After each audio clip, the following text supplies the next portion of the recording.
Welcome to another training tutorial video. In this video, what we will be going over is the SEO Tools tab.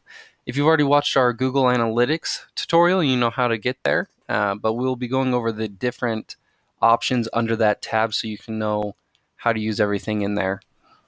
So where we will be going is on the My Website tab up in the top left-hand corner. So go ahead and click on the My Website tab.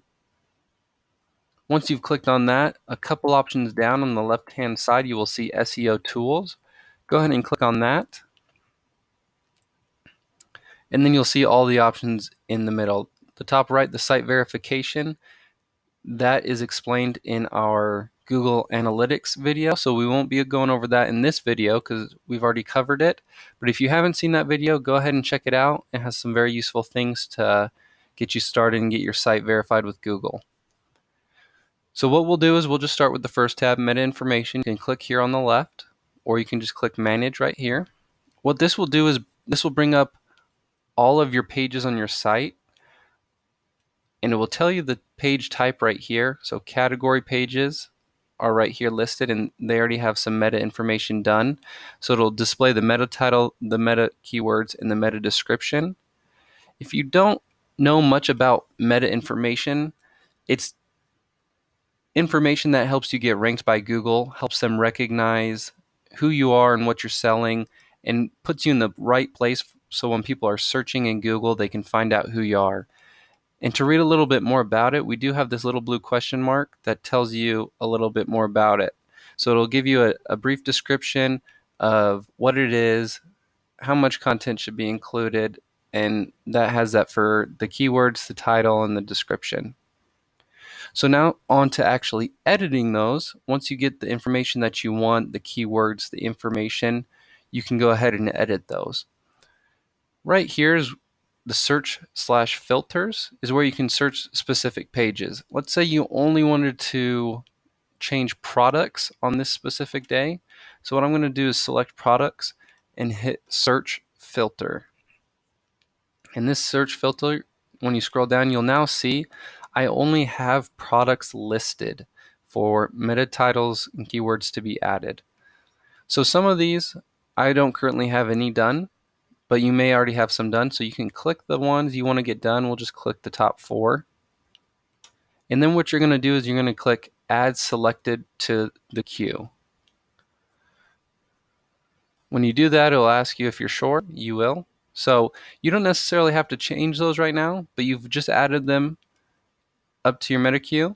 So what that means is you can go back and change them. They're stored there until you change them. So you've added them, and that's all you have time for right now, and you can come back to it later. So it's a pretty useful tool. So now let's say you have time to change these 4. What you're going to do is click Go to Queue, and it'll bring you those 4 products. So I'll have the meta title. So this is a Hello Kitty popcorn maker. So if you did keyword research or something like that, and you wanted to put Hello Kitty in, meta keywords, Hello Kitty, popcorn maker, popcorn,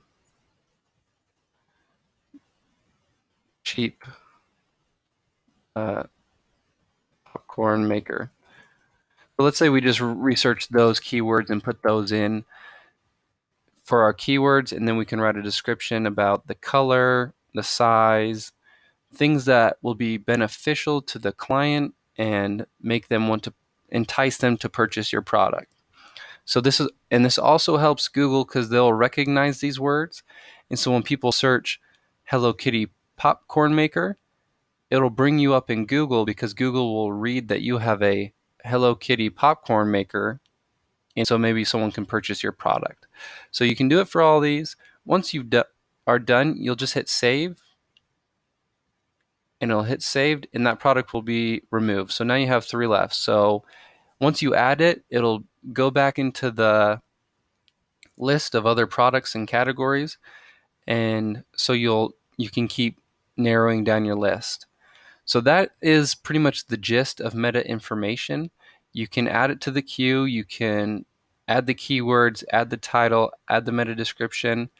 If you need more information about that, there's plenty of information out there. If you Google meta information or help on that, as well as the question marks. They do have a brief rundown, like I showed you a second ago, of what meta information is. What we're going to do now is we're going to go ahead and move down to the other tabs. We'll just go ahead and click on SEO tools again. So the information pulls up in the middle. Analytics just gives you a view of your boards when you connect your Google Analytics. You can also see this in the reporting tab, also on the Google Analytics video. So that is there if you want to look here at the Google Analytics, but you can also go to the My Boards tab, or the reporting tab, and view your boards. Okay, the next option down is favorite icon, also known as a favicon. What this is I pulled up another tab for you to show you what this is. So I pulled up Amazon, and in Amazon you see how they have the little A with the swoop here, and a lot of websites have this little teeny image. So that's called a favicon. That also helps with Google. It's just more brand recognition, better help with Google, and helps you to be easily recognized by clients. So you can add a little favicon to your site. As you can see, this one doesn't currently have one. But if you wanted to add one of those, we do have a place where you can upload it. So a favicon, as you can see, is very teeny. So we do have some different links here. And what these do is these take you to places where you can, once you have your image, you can upload your favicon and shrink it down. So we have these different favicon generators for you to use. So we've provided those links for you. So once you get an image that you want, you can use them and then just upload it here, and it will upload onto your site to make you that much more enticing to Google to be ranked. We've also gone over, so that's about it for the favicon tab. Just get your image, click on the link, and then upload it. The next option down is robot.txt, which we go over in the very first video, getting started, which you just want to toggle that on so Google can go ahead and read your site and crawl it. So we won't go over that. In the last tab is sitemap. So sitemap is what you're going to want to do. You're going to want to click and submit that here. Sitemaps are for Google to crawl and recognize your site as well. So those are only going to help. They're going to have a brief description of what a sitemap is on your site. So just read about that, and that will help you out with the site. If you have any further questions about sitemaps, you can give us a call at tech support, and we'll be able to help you out further with that.